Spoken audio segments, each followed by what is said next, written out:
What do you plan on doing for this winter? How do you expect to get by on that? Well, I don't know exactly. Just paint and put on roofs, dig ditches, haul coal, just anything I can find.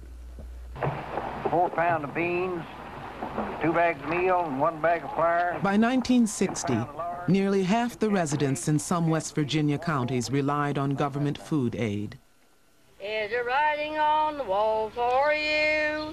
Will the Savior find you wanting to? Shall you try to hide away from his presence on that day? Is there writing on the wall for you? McDowell County, West Virginia, mines more coal than it ever mined before. And there are more people receiving surplus food packages in McDowell County than in any other county of the United States. And automation did it. In January, John F. Kennedy, a young senator from Massachusetts, declared himself a candidate for President of the United States. The wealthy Harvard-educated politician seemed an unlikely champion of the poor. In April 1960, in need of a primary victory, Kennedy traveled to West Virginia and promised federal action. He came through and just had everybody stirred up too, you know. He just made believers out of everybody. He really did. A lot of people worshiped Kennedy. There was a real sense that there was somebody who cared about poor people, and that there would be some addressing of some of the issues. There are 17 million Americans who live on a substandard diet. There are 15 million American homes which, according to the last Bureau of Census, are substandard. 5 million homes in our cities which without plumbing. Anyone who says that this isn't the greatest possible time for vigorous and progressive action do not know what they look at. Kennedy won the West Virginia primary, and victory there helped him win the Democratic nomination. In the general election, he ran against Republican nominee Richard Nixon. I noted that when Senator Kennedy was here in the primary, he made a statement that he had also made in Indiana. He said 17 million people go to bed hungry every night in the United States. You remember? 17 million people go to bed hungry every night in the United States. Now, if that were true, he had a responsibility to make the statement. But first of all, that statement is not true. The second point that should be made is that that statement which he has made has been grist for the communist propaganda mill. In a year of heightened Cold War tensions, many voters believed fighting communism abroad was as important as guaranteeing prosperity at home. Kennedy convinced voters he could do both and won the election by a narrow margin. Bear any burden, meet any hardship. But in his inaugural address, Kennedy focused almost exclusively on foreign affairs. To assure the survival and the success of liberty.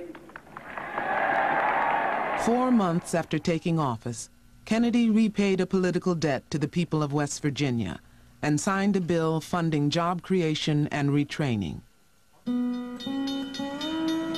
But the bill did not create jobs fast enough. In the depressed coal towns of Appalachia, miners struggling to feed their families could not afford to wait. My mother and father left the mountains of eastern Kentucky because there simply was not work.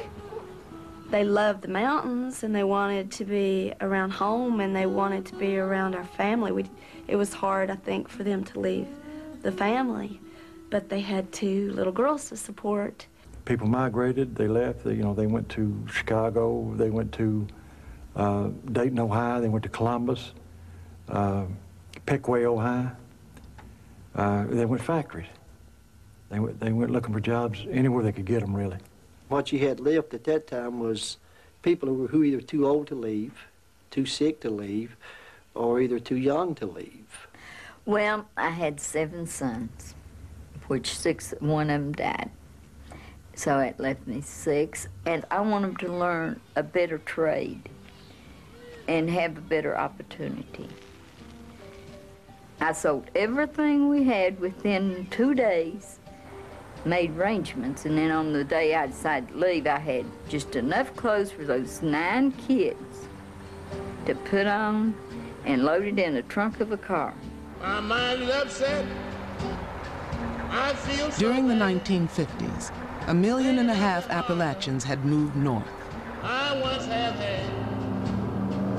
They became part of one of the largest population shifts in American history. Things are bound coming my way. Jobless coal miners were joined by more than 1 million black workers fleeing poverty and racism in the Deep South. The things that you wanted to do, you couldn't do. There was jobs, domestic jobs. That was basically what you could do. You could only work in lower paying jobs. You couldn't move up because of segregation. My uncles, the reason they left was not because they wanted to really leave Mississippi, but because there wasn't a whole lot of future in agriculture, in their staying down there if they did not own the land. And they did not own the land. We did like many families, came north looking for work, looking for the opportunity. I mean, it was, to borrow that oft-used phrase, it was the promised land to go north. I'm a blues singer. I do comedy and sing the blues. I'm a truck driver, I'm a janitor, I'm a bartender. Figure I'd get a better chance. You think you can do one of those things up here more than you could in New Orleans? I'd be more appreciated with one up here than I was in New Orleans. 7 cents an hour can't feed a family. 7 cents an hour? 70 cents. 70 cents an hour. How much money did you arrive with? 7 cents. As a little girl, I had seen people come home on vacation from Chicago, and they had on pretty clothes, and they drove shiny cars, and they had money. And I thought, gee, I want to go there and enjoy some of that. Chicago was this land of opportunity where if you had a strong back and a willingness to work, you could make it. There were jobs, jobs, and jobs. And that was the key, that you could get work. And if you could get work, you could make it.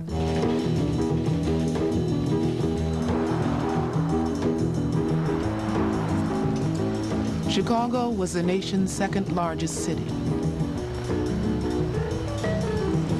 During the 1950s, more than 200,000 Southerners had moved there to start a new life. And we drove in on the lakefront, and we were thinking, wow, this is like, it's like a little twinkly jewel, you know, with all these lights that look like diamonds or something strung up.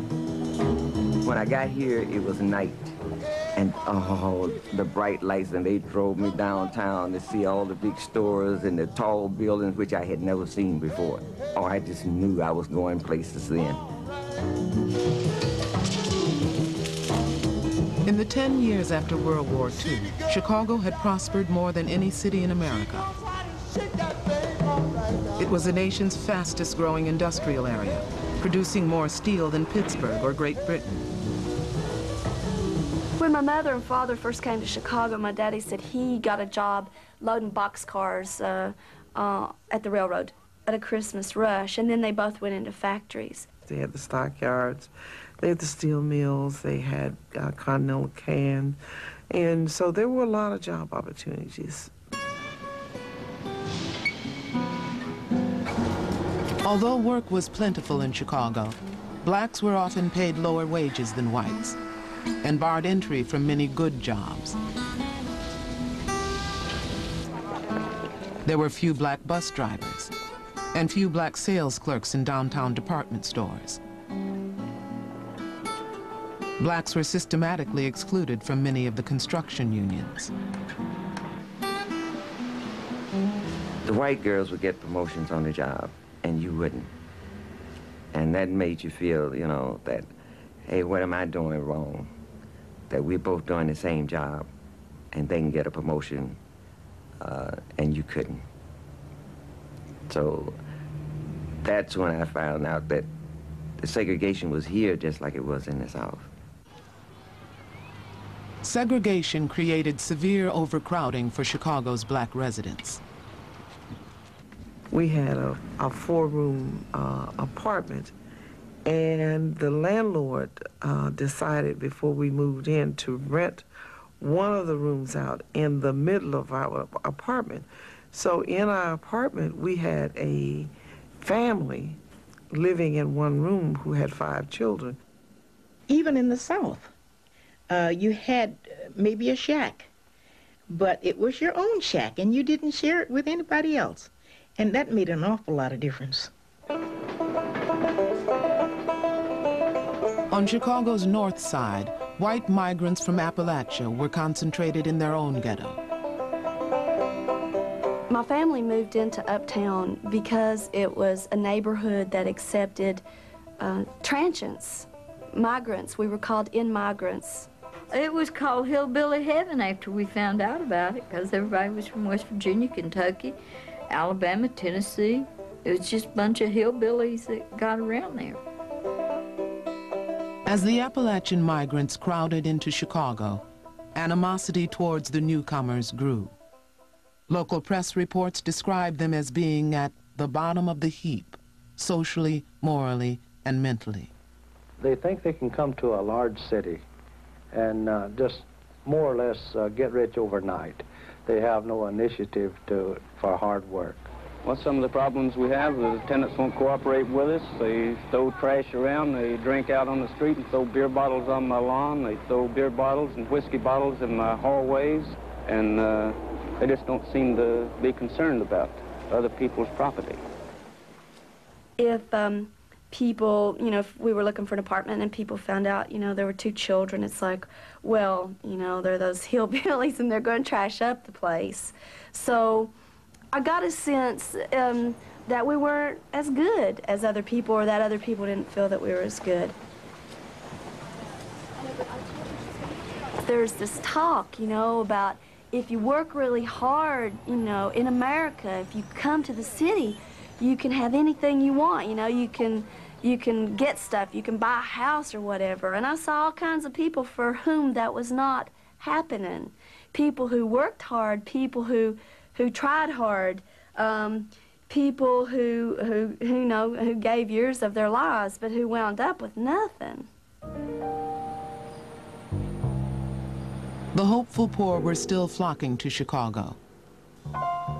But in the mid-1950s, a steady erosion of jobs for unskilled workers had begun. The stockyards had begun to shut down. The steel mills had begun to slow down. And many of the other places that supported those industries had begun to slack off. And so for the newcomers, because they were the last hired, were the first to be fired. So things began to look very, very gloomy and shaky for that last coming group. The people then who were coming up could not get the same kind of employment that their parents had.